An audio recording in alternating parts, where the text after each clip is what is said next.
자, 그러면 우리 저번 시간에 어디까지 했는지 한번 볼까요? 우리 저번 시간 요거 설명했나요? 했어요? 어. 이거 그림은 봤나요? 좋아요. 요 봤어 안 봤어? 안 봤어요? 그러면 요것만 했어요. 여기까지만. 자, 좋아요. 그럼 잠깐 복습하고 가보도록 하겠습니다. 자, 우리 저번 시간에 세포막을 통한 물질의 이동에 대해서 쭉 배우고 있었는데, 세포막을 통한 물질의 이동은 확산과 섬투가 있었어요. 확산은 용질의 농도가 높은 데서 낮은 데로 용질이 이동하는 현상인 거고, 삼투는 용질의 농도가 낮은 데서 높은 데로 용매인 물이 이동하는 현상을 삼투라고 했었습니다. 기억나나요? 자, 이 확산은 크게 단순 확산이랑 촉진 확산으로 나눠지는데, 단순 확산은 인지질 이중층을 직접 통과할 수 있는 애들을 단순 확산이라고 하고, 그 다음에 인지질 이중층을 직접 통과하지 못하기 때문에 막 단백질의 도움을 받아서 이동하는 이 확산을 촉진 확산이라고 합니다. 둘 다 확산이므로 에너지를 사용하지 않습니다. 어떤 애들이 단순 확산인지 어떤 애들이 촉진 확산인지 이렇게 했었고, 확산 속도가 이렇게 농도 차이가 증가할수록 차이가 나는 이유도 잠깐 설명했었어요. 기억나나요? 자, 그 다음에 삼투, 저농도에서 고농도로 물이 이동하는 현상을 삼투라고 했었습니다. 자, 그래서 그거에 따라서 세포의 부피가 어떻게 됐는지 저번 시간에 적혈구를 이용해 가지고 설명했었던 거 기억나요? 자, 그 저장액, 등장액, 고장액이라는 용어가 나오는데, 이 저장액은 세포 안의 농도보다 낮은 용액, 그 다음에 등장액은 세포와 같은 농도의 용액, 그 다음에 고장액은 세포보다 훨씬 더 높은 용액이었습니다. 그랬을 때 물이 어디에서 어디로? 저농도에서 고농도로 이동합니다. 기억나죠? 자, 그래서 얘는 세포의 부피가 커져요. 등장액은 세포의 부피가 같은데 양방향의 이동량이 똑같기 때문인 거고, 고장액은 세포 안쪽이 훨씬 더 저농도, 세포 바깥쪽이 고농도이니까 물이 많은 데서 적은 데로 이동합니다. 물론 물은 다 양방향의 이동은 있긴 하지만 이 이동량의 차이 때문에 세포의 부피가 증가하고 그대로인 거고 감소하게 됩니다. 까지 저번 시간에 했었어요. 기억나죠? 기억나요? 그럼 요거를 사진으로 한번 보도록 하겠습니다. 자, 일단 동물 세포예요. 세포암보다 농도가 낮은 용액, 세포암과 농도가 같은 용액, 세포암보다 농도가 높은 용액 속에 적혈구를 넣었습니다. 자, 그랬을 때 어떻게 되냐? 얘가 저장액인데 세포암보다 농도가 낮은 용액에 넣었어요. 그럼 세포 바깥쪽이 훨씬 더 저농도, 세포 안쪽이 고농도겠죠? 그래서 저농도에서 고농도로 물이 많이 이동합니다. 그렇기 때문에 세포의 부피는 커지는데 커지다가 우리가 고무풍선 계속 불면은 커지다가 터지는 것처럼 이 적혈구도 터질 수 있습니다. 그래서 부풀어 오르다가 터지기도 합니다. 이런 것들을 적혈구가 터진다, 피가 녹는다 해가지고 용혈 현상이라고도 합니다. 세포 안과 농도가 같은 용액 속에 적혈구를 넣었을 때, 동물 세포를 넣었을 때는 들어가는 물의 양과 나가는 물의 양이 같기 때문에 세포의 부피는 변하지 않습니다. 자, 그리고 세포 안보다 농도가 높은 용액 속에 넣으면 여기가 세포 안쪽이 저농도이기 때문에 저농도에서 고농도로 물이 많이 빠져나갑니다. 물론 들어오는 양도 있긴 하지만 빠져나가는 양이 훨씬 더 많아요. 그래서 세포의 부피가 감소해서 이렇게 쭈글쭈글해지는 것을 볼 수가 있습니다. 됐나요? 자, 그러면 우리 이제 뭐 할 거냐면 식물 세포를 볼 거예요. 자, 식물 세포는 세포막 바깥쪽에 어떤 구조물이 있죠? 어떤 구조물이 있죠? 동물 세포와 식물 세포를 비교했을 때 식물 세포에만 있는 것은 세포벽과 엽록체였었죠? 자, 차이점은 지금 3투에서는 세포벽의 유무를 볼 거예요. 자, 이제 식물 세포입니다. 어떤 느낌이냐면 그 고무풍선을 페트병 안에 넣고 그 고무풍선을 분다라고 생각해 주면 돼요. 마찬가지로 이 식물 세포를 저장액 속에 넣었습니다. 그러면 우리가 이 페트병 안에 들어간 고무풍선 부는 거랑 똑같아요. 세포의 부피는 커져요, 안 커져요? 커지겠죠? 그렇지만 이 단단한 페트병이 잡고 있으니까 터져요, 안 터져요? 터지지 않습니다. 그게 차이점이에요. 그래서 이 식물세포를 저장액 속에 넣게 되면 물이 많이 들어오니까 세포의 부피는 커지긴 하지만 세포벽이 있기 때문에 터지지는 않습니다. 팽팽해진다는 얘기예요. 이런 것들을 팽윤 현상이라고 합니다. 알겠나요? 네. 자, 그럼 등장 얘기예요. 식물세포의 부피는 변해요, 안 변해요? 지금 가야 되는 거예요? 좀 많이 어지러워. 네. 잠깐만.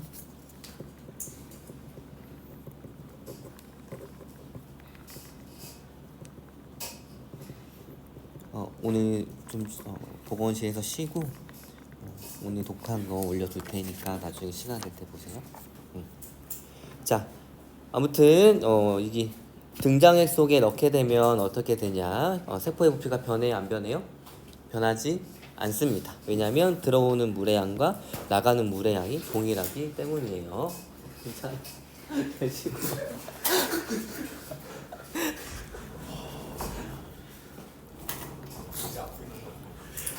지금 TV에 부딪힌 거지. 어떻게 지금 아마 본인도 많이 민망했을 거야, 그치?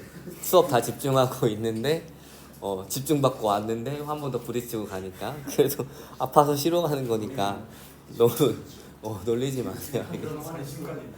뭐라고? 아니야. 아무튼 어디까지 했지? 다시 돌아와가지고 네. 등장액 속에 나오면 식물세포도 세포의 부피는 변하지 않습니다. 자, 그러면 이 식물세포를 고장액 속에 넣었을 때 어떤 일이 일어나느냐 보도록 할게요. 세포의 부피는 어떻게 될까요? 고장액 속에 넣었을 때 어떻게 돼요? 작아지긴 하는데 우리 세포벽과 세포막은 이렇게 다 붙어 있는 것이 아니라 일부분만 붙어 있거나 붙어 있지 않는 경우도 많습니다. 그렇기 때문에 세포 막이 이렇게 떨어지게 됩니다. 그래서 세포 질의 부피가 감소한다라고 얘기를 해줘요. 알겠나요? 그렇지만 이 벽은 단단한 구조물이기 때문에 따로 부피의 변화는 없지만 이 막과 벽이 분리가 돼서 세포 자체가 세포 질이 부피가 감소하게 됩니다. 알겠나요? 자, 이런 현상을 조금 어려운 말로 뭐라고 표현할 때도 있냐면 원형질 분리라고도 표현할 때가 있어요. 자, 원형질은 무엇이냐면 진짜 쉽게 설명하면 세포가 살아가는데 진짜 필수적인 원래 가져야 하는 형질입니다. 사실 이 식물세포에서 세포벽을 제거한다고 하더라도 이 식물세포는 우리가 처치만 잘 해주면 살아갈 수 있어요. 그래서 이 세포막 안쪽에 있는 애들을 원래 있는 형질이라 해가지고 원형질이라고 얘기를 하고, 그 다음에 이 세포벽 같은 경우에는 이 세포가 태어난 다음에 나중에 계속 만들어낸 구조물이거든요. 그래서 이런 것들을 후형질이라고 합니다. 그래서 후형질에서 원래 있던 형질이 분리된다 해가지고 원형질 분리라고 표현할 때도 있어요. 그냥 원형질 분리는 그냥 세포벽에서 세포막이 떨어져 나가는 현상이구나라고 생각해 주면 됩니다. 알겠나요? 자, 그러면 볼게요. 자, 식물세포. 그리고 선생님이 동물세포와 식물세포 비교했을 때 요거는 식물세포에 표현되어 있지만 식물세포에만 있다라고 얘기하지 않는다라는 세포 소개관이 있었어요. 액포였습니다. 일부 동물세포도 가지고 있기 때문에 그렇지만 액포도 식물에서 굉장히 중요한 역할을 하고 있었죠. 액포의 기능은 뭐예요? 뭐를 저장하는 주머니? 말 그대로 물을 저장하는 물주머니입니다. 거기 안에 다양한 노폐물, 이온들, 그 다음에 뭐 독극물, 색소 이런 것들이 저장되어 있는 거예요. 자, 그러면 액포의 사이즈도 한번 보도록 할게요. 액포가 그려지려나?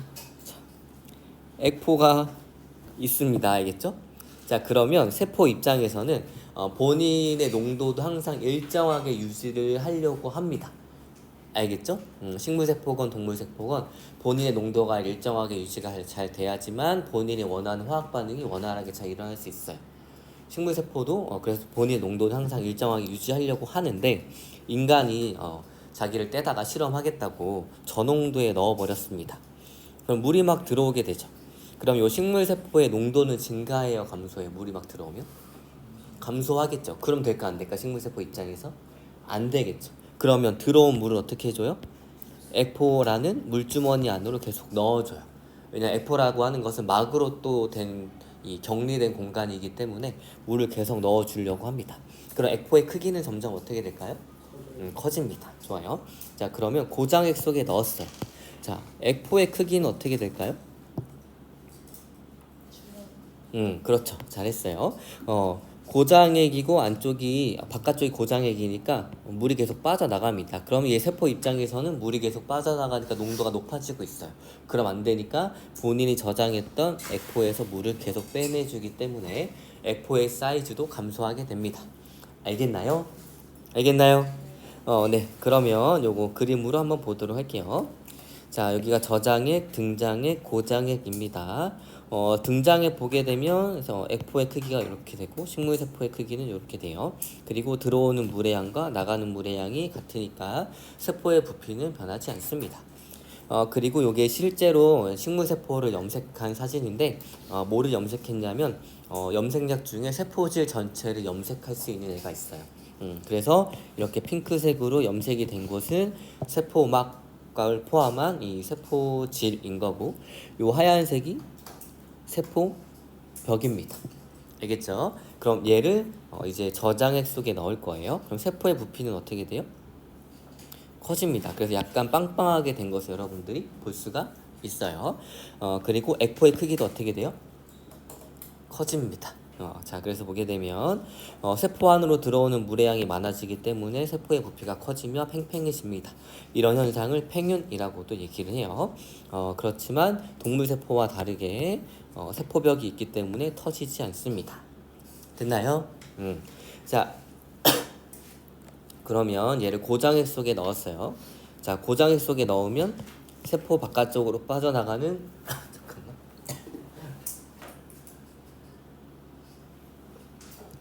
자, 세포 바깥쪽으로 빠져나가는 물의 양이 많고 들어오는 물의 양은 적으니까 세포의 부피는 어떻게 돼요? 감소합니다. 그리고 액포의 크기도 감소하게 돼요.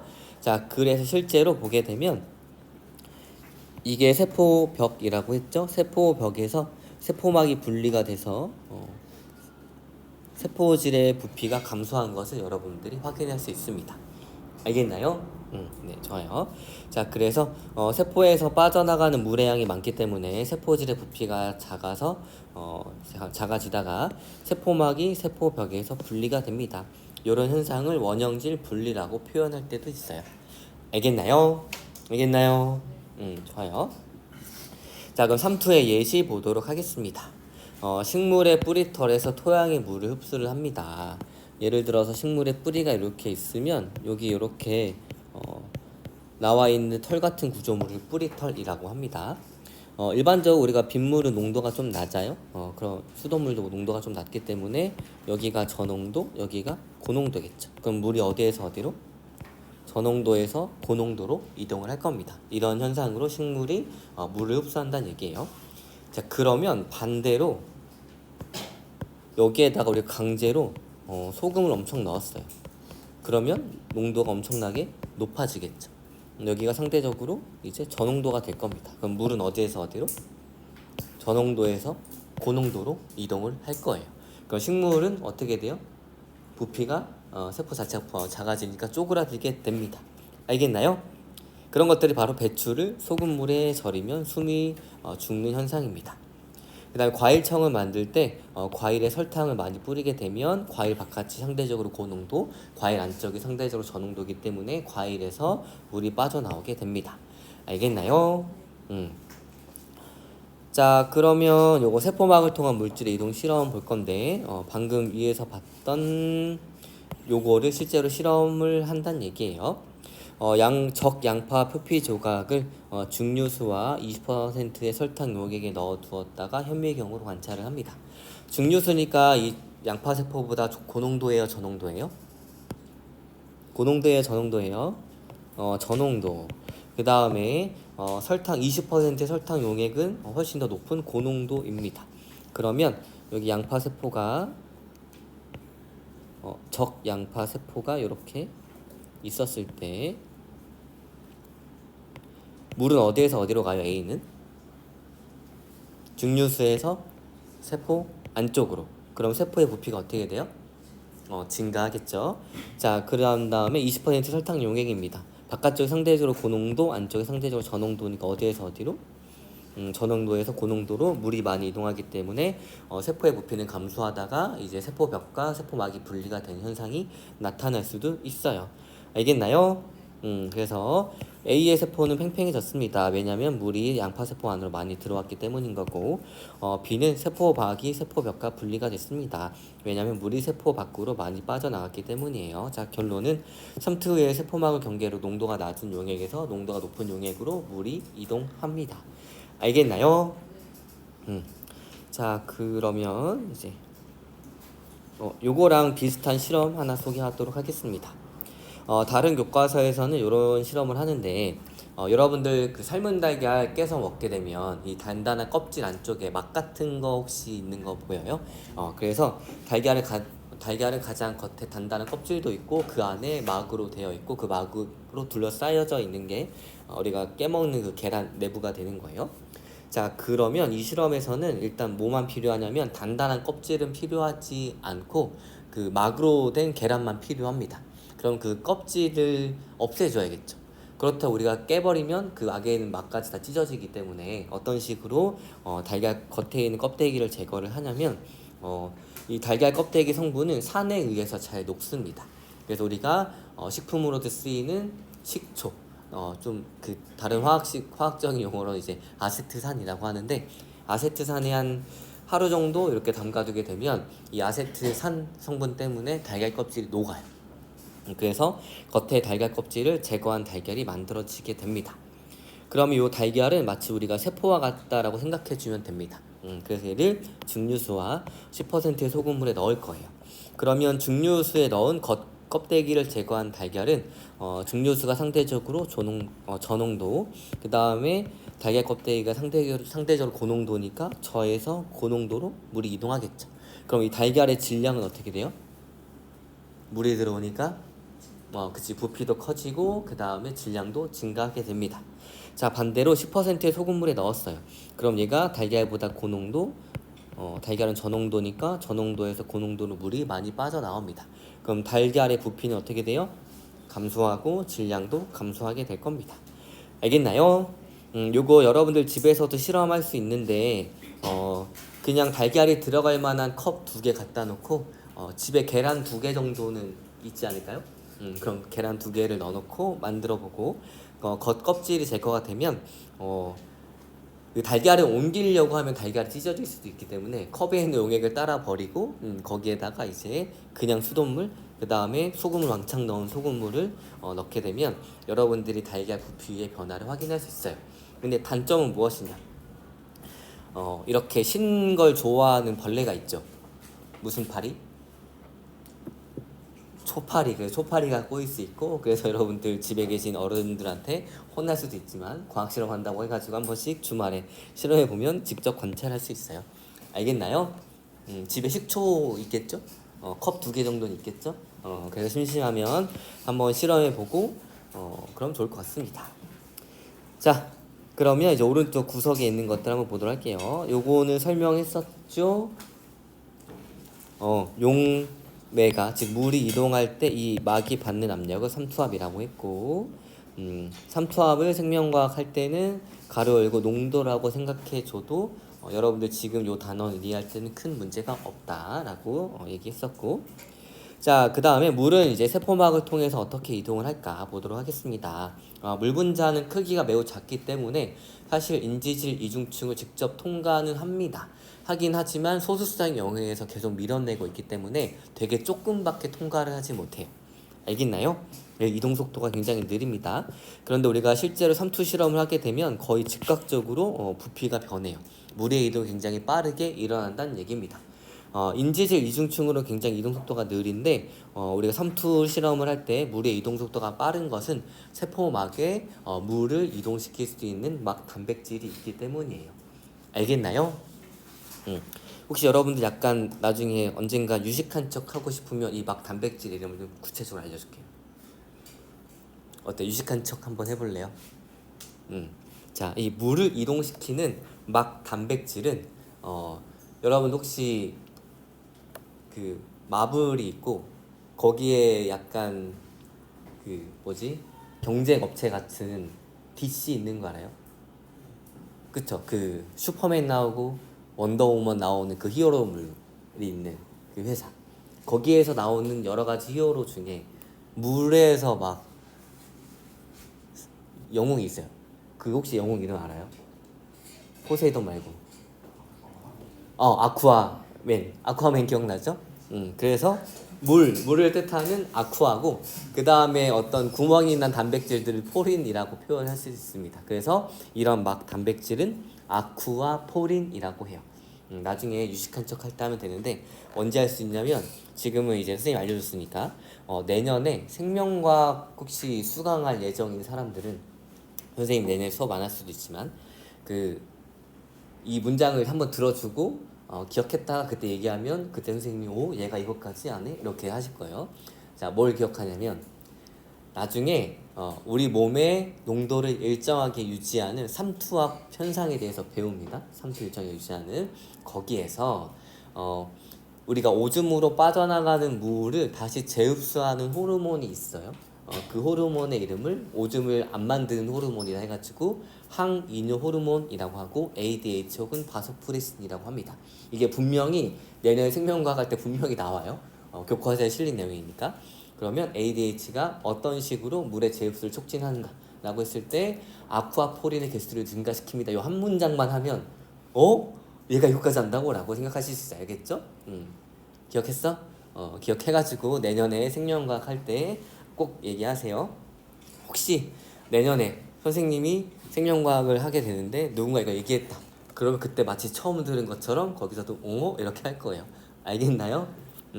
이 단백질이 뭐라고? 아쿠아포린이라는 단백질입니다. 이건 유식한 척 하려면 기억하는 거예요. 알겠죠? 자, 그러면 이제 세포를 세포 안과 농도가 같은 용액에 넣었을 때 부피가 변하지 않는 까닭은 방금 우리가 쭉 설명 들은 대로 세포막을 통한 물의 이동이 일어나지 않아서가 아니라 이거 중요한 문장이에요. 세포 안으로 이동하는 물의 양과 세포 밖으로 이동하는 물의 양이 같기 때문입니다. 여기 같이가 아니라 같기로 바꿔주세요. 같기 때문입니다. 자, 그 다음 원형질 아까 잠깐 설명했지만 세포에서 생명활동의 기초가 되는 부분으로 핵과 세포질 통틀어 이야기를 합니다. 알겠나요? 좋아요. 요거 계란 설명하느라 했었어요. 계란 겉껍질과 안쪽 껍질이 있는데 우리가 필요한 것은 요 안쪽 껍질인데 겉껍질만 제거하기 위해서 아세트산이라는 산으로 이용해서 녹입니다. 알겠나요? 그래서 산이 달걀 껍데기를 녹인다. 요 문장은 여러분들 통합과학 2 할 때 산과 염기에 대해서 배울 때 한 번씩 들어볼 문장이니까 잘 기억하고 있으면 2학기 때 좋을 거예요. 알겠나요? 좋아요.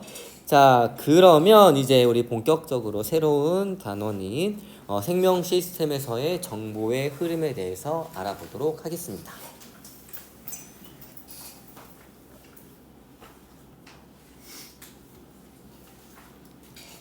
자, 여러분들 DNA 들어봤어요? 유전자 들어봤어요? 유전 들어봤어요?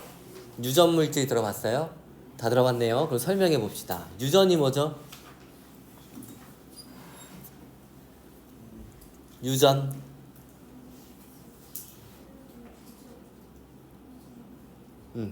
유전이 뭐예요? 유전. 기름 나오는데 말고. 유전. 유전이 뭐예요? 부모의 형질이 그렇지 자손에게 물려지는 현상을 유전이라고 합니다. 그러면 부모의 형질, 생명의 특징을 담은 어떤 정보가 자손한테 전달이 돼야겠죠. 그렇죠? 그럼 그때 쓰는 물질이 있을 거 아니에요? 그런 물질을 유전 물질이라고 합니다. 그런데 생명체가 쓰는 물질은 그 하고 많은 물질 중에 어떤 물질이에요? DNA A라는 물질을 쓰는 거예요. 알겠죠? 유전이란 현상이 일어나기 위해서는 부모의 정보가 자손한테 물려져야 하는데 그 정보를 담고 있는 물질을 유전되는 물질이라 해가지고 유전 물질이라고 하고 그 생명체가 쓰는 유전 물질이 여러분들이 저번에 쭉 많이 배웠던 통합과학 B 시간에 배웠던 DNA라는 화학 물질이란 얘기예요. 알겠나요? 좋아요. 그럼 유전자는 뭐예요?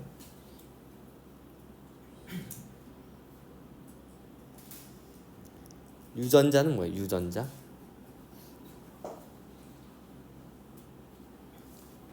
뭐죠? 자, 유전자 잠깐 설명하도록 하겠습니다. 요거 어차피 그림에 여러분들 학습지에도 좀 있는 건데 염기서열에 좀 자세히 나와 있는 게 필요해가지고 자, 얘가 DNA라는 구조물이에요. 기억나죠? DNA의 기본 단위체는 뉴클레오타이드. 뉴클레오타이드는 무엇과 무엇이 1대 1의 비율로 결합되어 있죠? 인산, 당, 염기. DNA가 가지고 있는 염기 네 종류는 A, T, G, C. 좋아요. 그러면 DNA가 이중나선 구조를 가지고 있을 때 이 안쪽에 배열되는 것들이 다 염기 서열들입니다. 염기 서열이라고 하는 것은 이 A, T, G, C가 어떻게 몇 개가 순서로 쭉 되어 있는 그 서열들을 그냥 염기 서열이라고 해요. 알겠죠? 자, 이 염기 서열들은 잠깐 복습하면 A는 항상 T랑 상보적인 결합을 하고 G는 항상 C랑 상보적인 결합을 하고 있는 상태예요. 무슨 결합으로? 수소 결합으로. 알겠죠? 기억나죠? 자, 아무튼 이렇게 되어 있는데 그러면 결국 DNA 굉장히 긴 가닥은 전부 다 이 안쪽에 이런 염기 서열들을 쭉 가지고 있다라는 얘기입니다. 알겠나요? 그러면 이 염기 서열이 뭐예요? 생물의 정보를 암호화하는 문자들이에요. 여기까지 됐죠? 좋아요. 자, 그런데 특징은 무엇이냐? 이렇게 긴 가닥의 DNA에는 모든 염기 서열이 전부 다 생물의 형질을 결정하는 정보를 가진 것이 아닙니다. 굉장히 일부분의 영역만 생물의 형질을 결정하는 정보를 가지고 있는데 이 부위를 우리는 유전자라고 하는 거예요. 알겠나요? 여기까지 됐어요. 좋아요. 그럼 다시 학습지로 돌아와서 자, 그래서 DNA에 있는 염기 서열 중에 일부분만 생물의 형질을 결정을 하는데 이 부분을 유전자라고 합니다. 자, 그럼 사람의 하나의 체세포 핵 안에는 DNA가 몇 가닥이 있을까요? 혹시 사람의 염색체 숫자 몇 개인지 알아요? 46개, 46개입니다. 하나의 DNA가 하나의 염색체를 구성하기 때문에 하나의 체세포 안에는 DNA가 46가닥이 있어요. 돌연변이가 있지 않으면. 됐나요?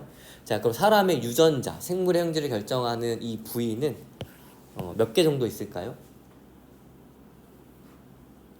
한번 찍어보세요. 사람의 형질을 결정하는 정보는 이 정보를 가지고 있는 유전자는 몇 개 정도 있을까요? 다운. 응? 다운. 만 단입니다. 만에서 10만 사이 한번 찍어보세요. 58,000 다운. 4만 다운. 3만에서 살짝 다운? 29,800만 다운.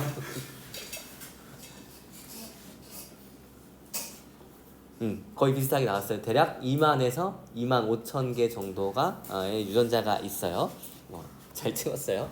자, 그러면 결국에는 이 DNA 위에 유전자가 있는 거기 때문에 DNA 46가닥 안에 대략 2만 5천 개 유전자가 존재하려면 당연히 하나의 DNA에 여러 개의 유전자가 존재를 해야겠죠. 됐나요? 그래서 하나의 DNA에 여러 개의 유전자가 있는 거예요. 근데 유전자의 정체는 무엇이냐면 결국에는 단백질을 합성하는 정보를 가지고 있는 애들입니다.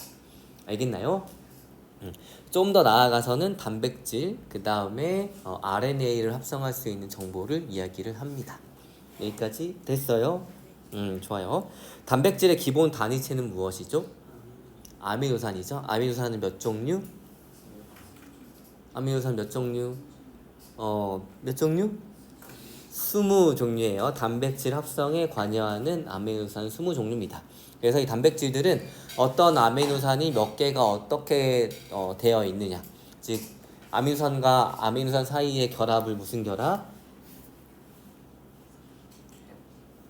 펩타이드 결합. 어제 모의고사 잘 봤잖아요, 그쵸? 여러분들 이 지식을 까먹으면 안 되기 때문에 매 방학 때마다 복습을 해야지 여러분 나중에 고3 때 수능 볼 수 있어, 알겠죠? 아무튼간 이 단백질은 아미노산 20종류에 몇 개가 얼마나 들어있느냐에 따라서 본인의 고유한 구조가 나타나게 됩니다. 결국엔 이 아미노산의 순서와 개수에 대한 정보는 누가 가지고 있냐면 이 염기 서열들이 가지고 있는 거예요. 알겠나요? 알겠나요? 자, 그래서 유전자는 결국엔 단백질을 합성하는 정보, 좀 더 나아가서 RNA를 합성하는 정보입니다. 자, 그 다음에 이 그림들을 잠깐 설명하면 이 DNA는 굉장히 긴 가닥이고 굉장히 중요한 정보이기 때문에 얘들 함부로 잘리거나 없어지면 안 되겠죠? 그래서 얘들을 보관하는 방식이 있습니다. 어떤 식으로 보관하냐면 얘를 약간 실타래처럼 감아놔요. 우리 실 감겨져 있는 거 한번 본 적 있어요? 실 혹시 뭐 이렇게 돼가지고 실 이렇게 감겨져 있는 거 본 적 있어요? 실을 안 쓰나 요새는? 본 적 있죠? 실을 그렇게 저장하는 이유는 이 막 한 200m 되는 실을 그냥 풀어놓으면 얘들이 꼬이고 잘릴 수도 있기 때문에 얘들이 감아놓는 거예요.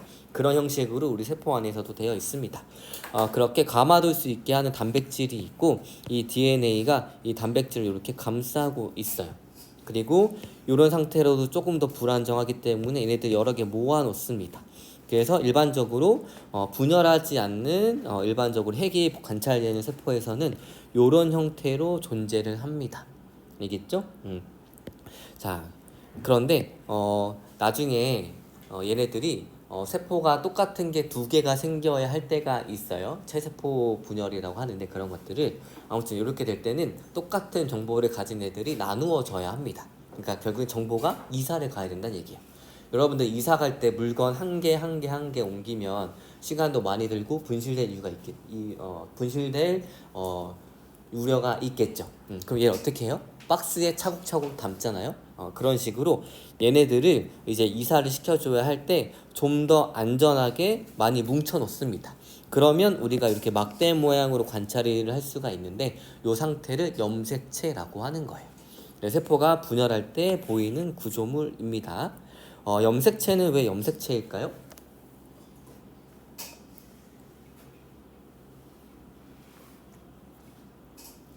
여러분들 그 머리카락 염색하죠? 그 염색이에요. 그래서 염색약으로 염색이 잘 된다 해가지고 염색체입니다. 별 뜻이 있는 건 아니에요. 알겠죠?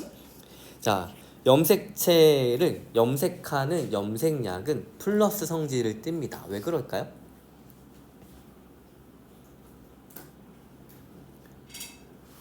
자, DNA 기본 단위체가 뉴클레오타이드에 인산이 있어. 인산의 전하량은 플러스를 띨까요? 마이너스를 띨까요?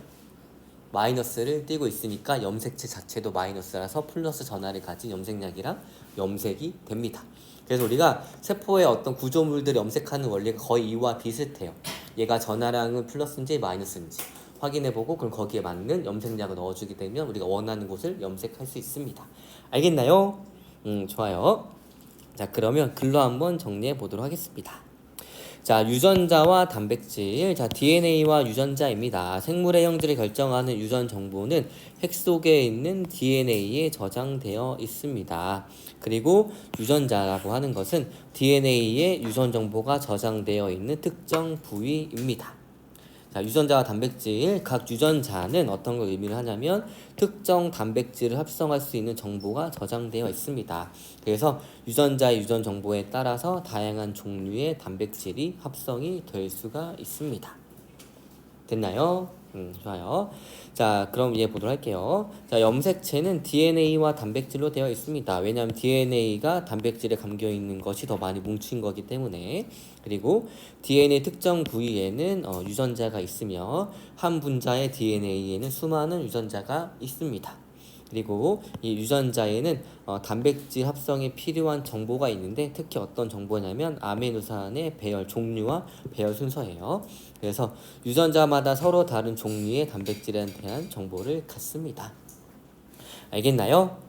자, 그러면 유전 형질이 나타나는 과정에 대해서 한번 보도록 하겠습니다. 자, 유전자에 저장된 유전 정보에 따라서 합성된 단백질의 작용으로 형질이 나타나게 됩니다. 혹은 형질이 발현된다라고도 표현할 때가 있어요. 자, 예를 들어서 당나귀가 털의 색을 띠게 되는 과정입니다. 혹시 여러분들 멜라닌 색소 들어봤나요?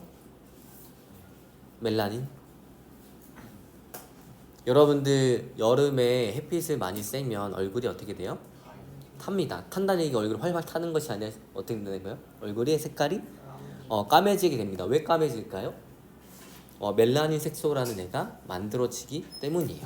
그래서 우리 몸에 있는 색깔들은 다 멜라닌 색소라는 것 때문에 만들어지게 되는데, 그러면 멜라닌 색소가 많이 있으면 피부가 까맣고 멜라닌 색소가 많이 없으면 피부가 하얘질 거예요. 그래서 어떤 미백 화장품에는 이제 멜라닌 색소를 파괴하는 성분이 들어있다라고 광고하는 것도 있습니다.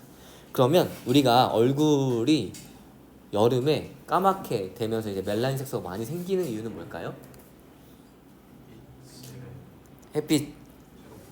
햇빛으로부터 피부를 보호하기 위해서. 좀 구체적으로 갑시다. 아주 정확했어요. 햇빛의 어떤 선들, 선생님이 예전에 스펙트럼 할 때 햇빛에 많은 것들이 있다 그랬잖아. 그렇죠. 햇빛에 있는 자외선으로부터 우리 피부를 보호하는 건데, 이 피부 세포의 어디를 보호하는 걸까요? 자외선은 핵 속에 있는 DNA를 파괴시킬 수 있어요. 그럼 피부 암까지 생길 수가 있습니다. 그럼 돼야 안 돼요? 안 되니까 우리가 멜라닌 색소를 만드는 거예요. 그럼 멜라닌 색소가 핵 속에 있는 DNA가 자외선을 흡수하기 전에 본인이 먼저 흡수를 해줍니다. 그래서 우리 세포를 보호하는 거예요. 사실은 그래서 얼굴이 까매지는 것은 당연한 현상인 거고, 그래서 햇빛이 강도가 센 적도지방에 있는 사람들 당연히 얼굴이 대부분 멜라닌 색소가 많아야 되니까 까매지는 거고, 극지방에 갈수록 얼굴의 색깔은 하얘지게 되는 거예요. 알겠나요? 좋아요. 당나귀도 마찬가지입니다. 그래서 멜라닌 색소가 있어야지만 이렇게 갈색을 띠게 되는데, 이 과정 한번 볼게요. 멜라닌 합성 효소 유전자 A와 B가 있습니다. 요 A라는 유전자는 수많은 멜라닌 합성 효소를 합성합니다. 자, 효소의 이름은 대부분 본인의 기능이 이름이에요. 자, 멜라닌 합성 효소는 뭐를 합성하는 거예요? 그렇죠. 효소니까 주성분이 뭐예요? 단백질입니다. 그래서 여기에서 만들어지는 요 단백질의 정체는 바로 효소인데, 어떤 효소냐면 멜라닌을 합성하는 효소란 얘기예요.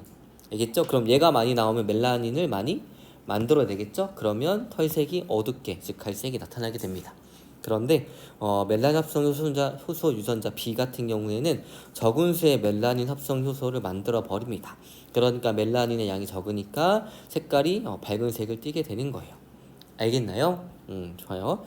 혹은 얘가 완전히 망가졌어요. 그럼 어떻게 돼요? 멜라닌 합성 효소가 안 만들어지겠죠? 그럼 멜라닌이 만들어져요, 안 만들어져요? 안 만들어지니까 색깔이 있어, 없어요? 없어서 하얀색을 띠게 됩니다. 이런 유전병을 뭐라 그럴까요?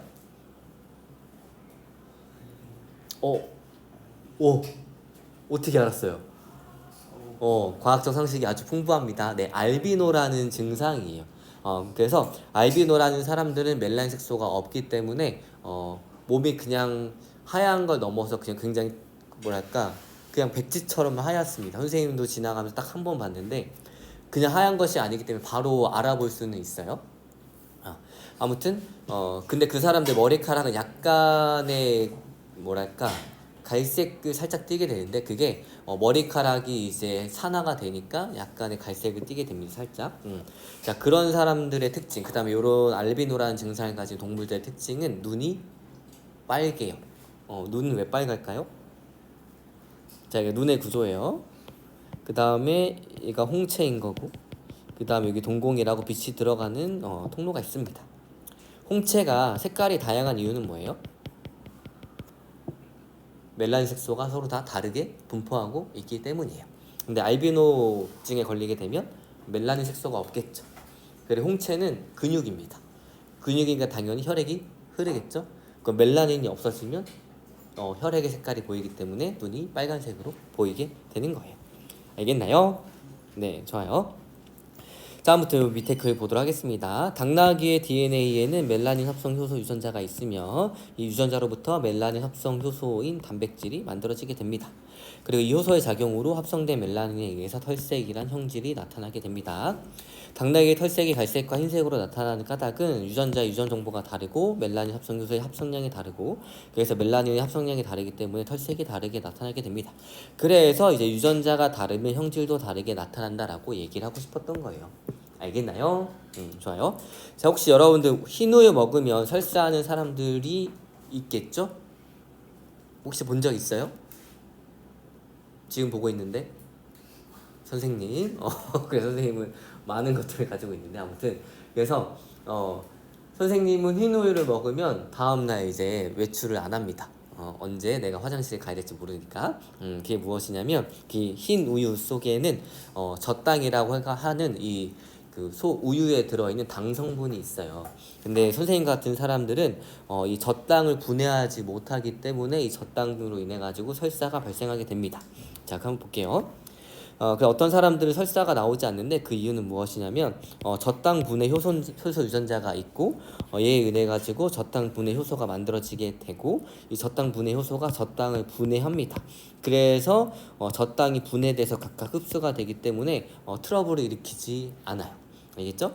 근데 서양인들은 대부분 트러블이 없지만 동양인들은 대부분 트러블이 있습니다. 알겠죠? 자, 그래서 젖당 분해 효소 유전자로부터 합성된 효소의 작용으로 우유 등에 있는 젖당이 분해돼 흡수됩니다.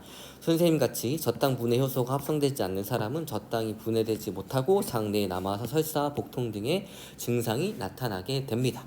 그래서 이런 사람들이 많기 때문에 여러분들 이제 우유를 사러 가게 되면은 뒤에 보게 되면 속이 편한 우유, 젖당이 분해된 우유라는 표시들이 있어요. 그런 이유가 이 우유 속에 있는, 우유를 먹고 싶지만 젖당 때문에 못 먹는 사람들을 위해 가지고 우유 속에 있는 젖당을 분해해서 판매되는 상품입니다.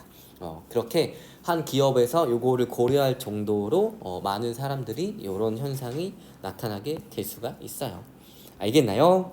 알겠나요?